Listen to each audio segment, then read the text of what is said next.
দুর্গাপুজো বাঙালির কাছে শুধু উৎসব নয়, একটা আবেগের জায়গা। আর এই দুর্গাপুজোর কয়েক মাস পরেই রয়েছে আমাদের রাজ্যের নির্বাচন, যে নির্বাচনকে এই মুহূর্তে পাখির চোখ করে নিয়েছে সমস্ত রাজনৈতিক দল। একটা বিষয় খেয়াল করেছেন, এই 21শে জুলাই যখন মমতা ব্যানার্জি তিনি মঞ্চে বক্তব্য রাখতে উঠেছিলেন, তিনি পরিষ্কার বলেছিলেন যে একটা দুর্গাঙ্গন বানিয়ে দেওয়া হবে। নরেন্দ্র মোদী তিনি যখন এলেন কলকাতা সফরে, বাংলা সফরে, এসে তিনি কি বললেন? মা কালীর কথা বললেন। অর্থাৎ কোথাও গিয়ে আমাদের এই রাজনৈতিক দলগুলোর কাছে এই পুজো বা হিন্দু আবেগ এটা একটা গুরুত্বপূর্ণ বিষয় হয়ে দাঁড়াচ্ছে। এমনিতেই আমরা দেখেছি যে বিজেপির তরফ থেকে বারবার তৃণমূল কংগ্রেসকে কটাক্ষ করে বলা হয় যে এই দল সংখ্যালঘু যে ভোট ব্যাংক, সেই ভোট ব্যাংকের দিকে খেয়াল রাখছে। অন্যদিকে পাল্টা বিজেপির দিকে আঙুল তুলে বলা হয় যে এই দলটা একেবারে হিন্দুত্ববাদীর দল। তো সব মিলিয়ে এই মুহূর্তে দাঁড়িয়ে এই যে শেষ পুজো, অর্থাৎ নির্বাচনের আগে যে শেষ পুজো, সেই শেষ পুজোকে কিভাবে তৃণমূল এবং বিজেপি কাজে লাগাবে? কারণ আমরা জানি যে মমতা ব্যানার্জি আজকেই পুজো উদ্বোধন করবেন। অন্যদিকে বিজেপির তরফ থেকে মহিলাদেরকে কাপড় দেওয়ার কথা বলা হচ্ছে। আবার নরেন্দ্র মোদীর পোস্টার লাগানো নিয়ে কিন্তু এই মুহূর্তে দাঁড়িয়ে একটা বিতর্ক তুঙ্গে রয়েছে। সব মিলিয়ে আমার সঙ্গে এই মুহূর্তে এই বিষয় নিয়ে কথা বলার জন্য রয়েছে আমার সহকর্মী অনির্বাণ। অনির্বাণ, দেখো, দুর্গাপুজো বাঙালির কাছে শুধুমাত্র যে উৎসব সেটা না, একটা বিশাল বড় আবেগ। এবার এই আবেগকেই তো ট্রাম্প কার্ড করতে চাইছে তৃণমূল বিজেপি। আমরা যদি মমতা ব্যানার্জিকে দেখি আজকেই তিনি পুজো উদ্বোধন করছেন।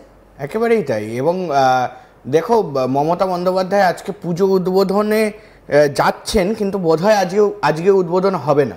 কারণ যেহেতু মহালয়া হয়নি, এর আগের বারও তোমার মনে আছে, ঠিক মহালয়ার আগের দিনকে তিনি সুজিত বসুর পুজোতে গিয়েছিলেন, এবং যে পুজোর প্রচুর নাম শ্রীভূমি স্পোর্টিং ক্লাব, এবং সেইখানে তিনি গিয়েছিলেন এবং সেখানে তিনি গিয়ে বলেছিলেন যে মহালয়ার আগে আমি পুজো উদ্বোধন না, আমি সব জায়গায় দেখতে এসেছি, আমি দেখে যাচ্ছি, সবাই আমাকে ডাকে, ভালোবাসে, তাই জন্য আমি আসি। তো সেই কারণে আজকে কথা রয়েছে যে তিনি প্রথমত টালা প্রত্যয় সেখানে যাবেন, এবং তারপর হাতিবাগান সর্বজনীন, এবং হাতিবাগান সার্বজনীনের পাশাপাশি তিনি যাবেন শ্রীভূমি স্পোর্টিংয়ে। এই তিনটে জায়গায় নর্থ কলকাতার তিনটে পুজো, সেই তিনটে পুজোতে তার যাওয়ার কথা রয়েছে। কিন্তু এই মুহূর্তে দাঁড়িয়ে এটা তো এলো উৎসবের বিষয়, কিন্তু এই উৎসবের মধ্যেও কিন্তু রাজনীতি লুকিয়ে রয়েছে। ফলে সে জায়গায় দাঁড়িয়ে তুমি আমি যদি খুব ভুল না করি, তাহলে কিন্তু তুমি দেখবে যে দিন কয়েক আগে যখন প্রধানমন্ত্রী নরেন্দ্র মোদী এখানে এসেছিলেন, সেই সময় তার মুখে শোনা যায় জয় মা দুর্গা, জয় মা কালী। এবং শুধু তাই নয়, এই মুহূর্তে দাঁড়িয়ে কিন্তু স্পষ্টত তৃণমূল কংগ্রেসের তরফ থেকে বলা হলো এই যে জয় শ্রীরাম স্লোগান, সেই জয় শ্রীরাম স্লোগান যেটা পেটেন্ট, একেবারে বিজেপির, ভারতীয় জনতা পার্টির পেটেন্ট স্লোগান জয় শ্রীরাম, সেই জয় শ্রীরাম থেকে সরে আসতে হলো কোথাও গিয়ে বিজেপিকে। ফলে সে জায়গায় দাঁড়িয়ে বারবার করে তৃণমূল কংগ্রেস এই বিষয়টা নিয়ে রাজনীতি করতে শুরু করে দিয়েছে, যে কোথাও গিয়ে মোদির মুখেও আমরা জয় মা দুর্গা বা জয় কালী স্লোগান আমরা সেখানে করলাম। তো ফলে সে জায়গায় দাঁড়িয়ে স্পষ্ট এটা যে রাজনীতি এই মুহূর্তে কিন্তু মানুষের সব থেকে বড়, বাংলার মানুষের সব থেকে বড় আবেগ এবং বাংলার সব থেকে প্রধান উৎসব। অনির্বাণ, একটা জিনিস দেখো, আমরা দেখেছি যে শহর কলকাতায় তৃণমূল নেতা বা তৃণমূল একদম হেভিওয়েট যারা নেতারা রয়েছেন, তাদের বেশ কিছু পুজোর সঙ্গে মমতা ব্যানার্জির একটা অ্যাসোসিয়েশন থাকে। আমরা যদি ফিরাদ হাকিমের পুজো দেখি, কিংবা আমরা যদি সুজিত বসুর পুজো দেখি, মমতা ব্যানার্জি সেখানে যান, ফিরাদ হাকিমের পুজোর মণ্ডপে তিনি মায়ের চক্ষু দান করেন।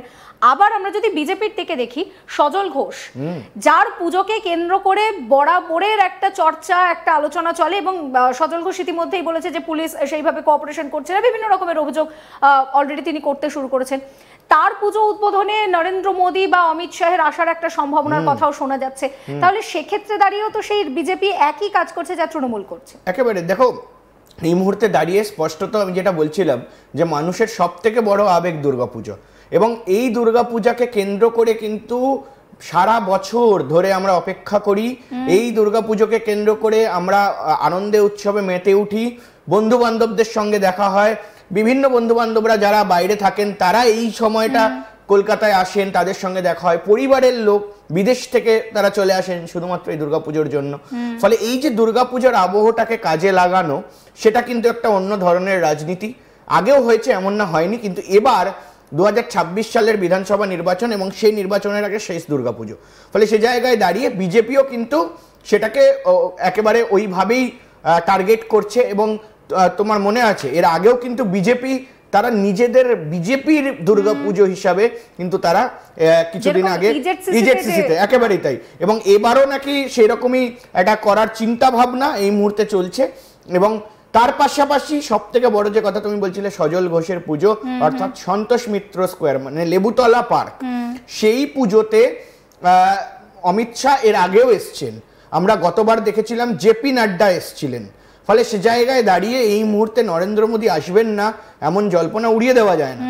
কিন্তু আবার দেখো সজল ঘোষের পুজোর কথা যখন আমরা বলছি, মোটামুটি তুমি যদি গত বছরে দেখো, এবছরেরও থিম দেখো, সেই কেন্দ্রীয় সরকার, ভারতীয় আর্মি, সেনাবাহিনী, লালকেল্লা, অর্থাৎ সেখানেও সেই রাজনীতিকরণ কিন্তু হয়েই যাচ্ছে। দেখো একেবারে যেদিন থেকে পশ্চিমবঙ্গে বা শহর কলকাতায় একেবারে থিম পুজো শুরু হয়েছে, অর্থাৎ থিম মানে কি, সাবেকি যে রূপ মায়ের সেই রূপের বাইরে এসে থিম করা। থিমটা কি?